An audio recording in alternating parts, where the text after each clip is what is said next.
श्री कृष्ण जन्माष्टमी के दिन गौ माता को खिला दे ये एक चीज, दरिद्रता समाप्त हो जाएगी। नमस्कार, आपका स्वागत है। दोस्तों, हर साल भाद्रपद माह के कृष्ण पक्ष की अष्टमी पर कृष्ण जन्माष्टमी मनाई जाती है। द्वापर युग में इसी दिन भगवान श्री कृष्ण का जन्म हुआ था। श्रीमद् भागवत पुराण के अनुसार श्री कृष्ण का जन्म अष्टमी तिथि, रोहिणी नक्षत्र, वृषभ राशि और बुधवार के दिन हुआ था। इस वर्ष भाद्रपद कृष्ण जन्माष्टमी की तिथि की शुरुआत 26 अगस्त को दोपहर 3:55 को होगी और अष्टमी की समाप्ति 27 अगस्त शाम 3:38 को होगी। इस दौरान श्री कृष्ण का जन्मोत्सव मनाया जाएगा। श्री कृष्ण पूजा का शुभ मुहूर्त 26 अगस्त को रात्रि 12 से लेकर देर रात 12:44 तक रहेगा। दोस्तों, भगवान श्री कृष्ण को गौ माता से अत्यंत लगाव था, इसीलिए जन्माष्टमी के दिन गौ माता की सेवा जरूर करनी चाहिए और गौ माता को कुछ चीजें अवश्य खिलानी चाहिए। खासकर इस दिन आप ये एक चीज जरूर खिलाए, इससे आपके जीवन से दरिद्रता समाप्त हो जाएगी। दोस्तों, हमारे प्राचीन धर्म ग्रंथों में गाय को एक अत्यंत महत्वपूर्ण और पवित्र पशु माना जाता है। शास्त्रों में गाय को माता कहा गया है और समस्त देवी देवता इनका पूजन करते हैं। गौ माता के शरीर में 33 कोटि देवी देवताओं का निवास होता है। गाय एक अत्यंत पवित्र, निर्मल, शांत, निष्पाप जीव है। ऋग्वेद में इसे संसार का पालन पोषण करने वाली कामधेनु माता कहा गया है। इसके दर्शन मात्र से मनुष्य के हजारों पाप नष्ट हो जाते हैं। इसीलिए कभी इस निष्पाप गौ माता पर अत्याचार नहीं करना चाहिए। गाय को कभी मारना नहीं चाहिए और कभी उन्हें कष्ट नहीं देने चाहिए। गाय को मारना शास्त्रों में सबसे बड़ा पाप माना गया है।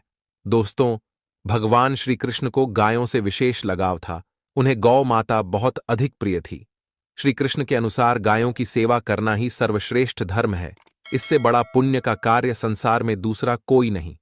कलयुग की भविष्यवाणी करते हुए भगवान श्री कृष्ण कहते हैं कि कलयुग में जब धर्म का लोप हो जाएगा तब मनुष्य गाय की सेवा नहीं करेंगे। मनुष्य केवल दूध के लिए ही गाय को पालेगा। दूध के लिए वह गाय को बहुत कष्ट देगा, जिसके परिणाम स्वरूप कलयुग में पाप और अधर्म उसके चरम पर होगा। कलयुग के अंत का लक्षण बताते हुए श्री कृष्ण कहते हैं, जब संसार से गायें समाप्त हो जाएंगी तब कलयुग का अंत होगा।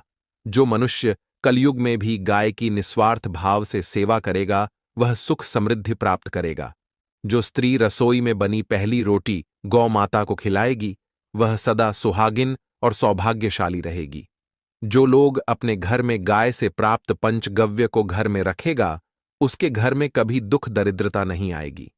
दोस्तों, हमारे धर्म के सभी शास्त्रों में गाय की सेवा को ही सर्वश्रेष्ठ माना गया है। जो व्यक्ति प्रतिदिन किसी न किसी तरह से गौ माता की सेवा करता है वह सबसे अधिक पुण्यवान बन जाता है।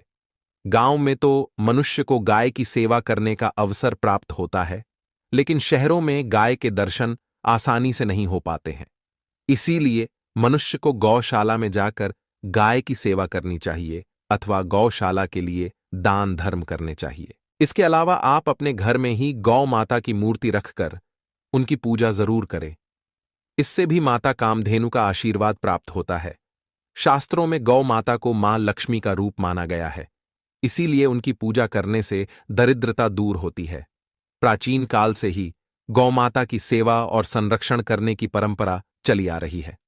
कई ऋषि मुनि अपनी कुटिया में गायों का पालन करते थे तथा राजा महाराज गायों का दान करते थे। गायों के दान को सबसे बड़ा दान कहा गया है। गाय का दान करने से सभी जन्मों के पाप नष्ट हो जाते हैं और मनुष्य को मोक्ष की प्राप्ति होती है। आज हम आपको गौ माता के संबंध में बहुत ही महत्वपूर्ण बातें बताने जा रहे हैं।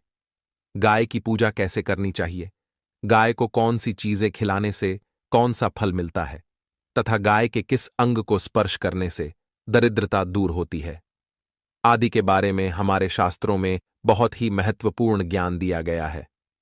हमारी अत्यंत पूजनीय गौ माता के बारे में आप सभी को यह बातें अवश्य जान लेनी चाहिए। इससे आपके जीवन से सभी प्रकार के कष्ट दूर होंगे।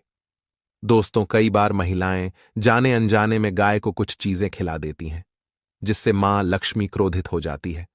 शास्त्रों में कहा गया है कि ये चीजें गाय को कभी नहीं खिलानी चाहिए। इससे मनुष्य के जीवन में दुर्भाग्य आता है और उसे किसी भी कार्य में सफलता नहीं मिलती है। तो चलिए जान लेते हैं गौ माता के विषय में महत्वपूर्ण नियम।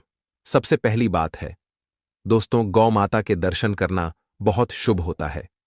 शास्त्र कहते हैं रोज सुबह गाय के दर्शन होने से पुण्य की प्राप्ति होती है और सुबह गोबर के दर्शन होने से लक्ष्मी की प्राप्ति होती है। अगर किसी महत्वपूर्ण कार्य के लिए जा रहे हैं और अचानक ही गौ माता आपके रास्ते में आ जाती है तो वह कार्य निश्चित ही सफल हो जाता है। किसी भी यात्रा पर निकलते समय अगर गौ माता के दर्शन हो जाए तो वह यात्रा सुखपूर्वक पूर्ण हो जाती है, इसमें संशय नहीं है। ज्योतिष शास्त्र के अनुसार कुंडली में यदि पितृदोष होता है तो अन्य उपायों के साथ साथ गौ माता को प्रतिदिन रोटी और घास खिलाने से लाभ होता है और पितृदोष से मुक्ति मिलती है। इसी तरह कुंडली में यदि शनि की 7.5 या महादशा है तो हर शनिवार और अमावस्या को काले रंग की गाय को घास या रोटी खिलाएं और उसकी पूजा करें, इससे शनि दोष कम होता है। गौमूत्र यानी कि गाय का मूत्र बहुत ही उपयोगी, पवित्र और स्वास्थ्य की दृष्टि से अत्यंत हितकारी होता है। आध्यात्मिक दृष्टि से तो गौमूत्र का महत्व है ही, साथ ही वैज्ञानिक और स्वास्थ्य की दृष्टि से भी गौमूत्र के बहुत से लाभ बताए गए हैं। गौमूत्र में बहुत से खनिज पदार्थ और स्वास्थ्यवर्धक तत्व होते हैं जो हमारे शरीर की शुद्धि करते हैं और बहुत से रोगों से भी बचाते हैं। साथ ही गौमूत्र छिड़कने से वातावरण में शुद्धता और पवित्रता व्याप्त हो जाती है। इसीलिए हमारे शास्त्रों में शरीर को निरोगी रखने के लिए प्रतिदिन गौमूत्र का सेवन करने तथा घर में गौमूत्र छिड़कने के लिए कहा गया है।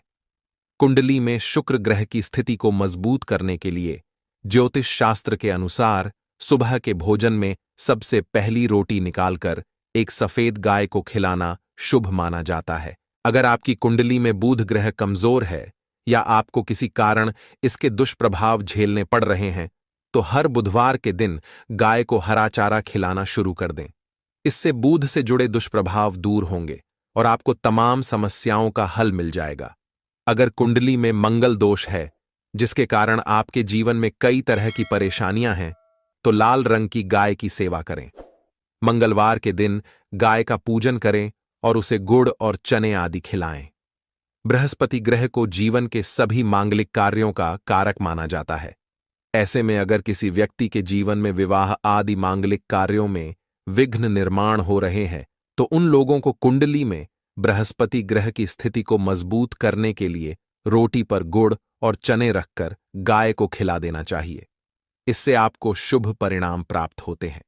अगर घर में अशांति है, लड़ाई झगड़े होते रहते हैं तो घर में सुख शांति बनाए रखने के लिए घर के अंदर गाय के गोबर से बने उपले को जलाना चाहिए और उसका धुआं संपूर्ण घर में फैलाना चाहिए। इससे घर की नकारात्मक ऊर्जा नष्ट होती है और सकारात्मक ऊर्जा में वृद्धि होती है।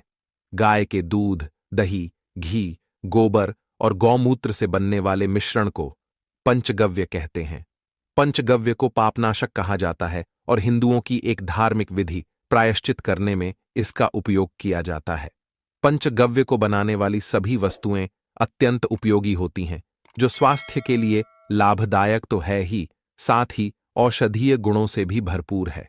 दोस्तों, अगर आपके द्वार पर गौ माता आती है तो उसे बिना रोटी खिलाए जाने मत देना, नहीं तो आपको दुर्भाग्य का सामना करना पड़ेगा, क्योंकि जिसके द्वार से गाय बिना कुछ प्राप्त किए लौट जाती है उसके घर से लक्ष्मी भी चली जाती है।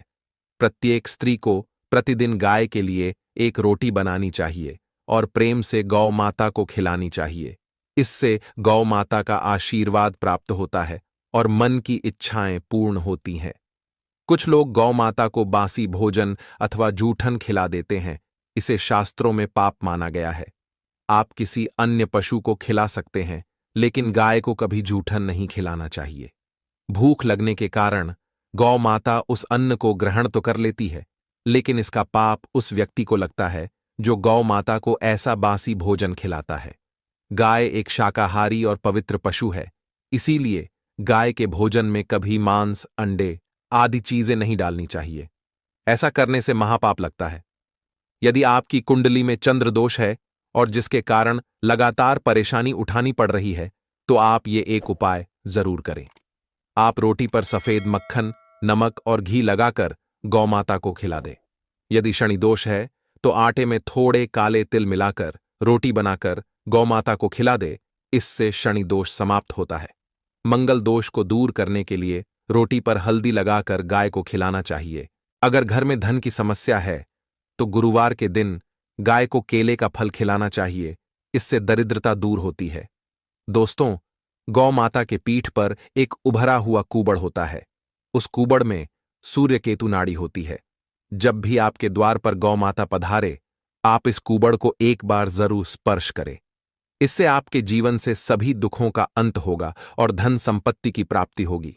शास्त्रों में कहा गया है, जो मनुष्य तन मन धन से गौ माता की सेवा करता है, वह मृत्यु के बाद वैतरणी नदी को गौ माता की पूंछ पकड़कर पार कर लेता है। उस व्यक्ति की अकाल मृत्यु नहीं होती है और उसे मोक्ष की प्राप्ति होती है। जिस व्यक्ति के भाग्य की रेखा सोई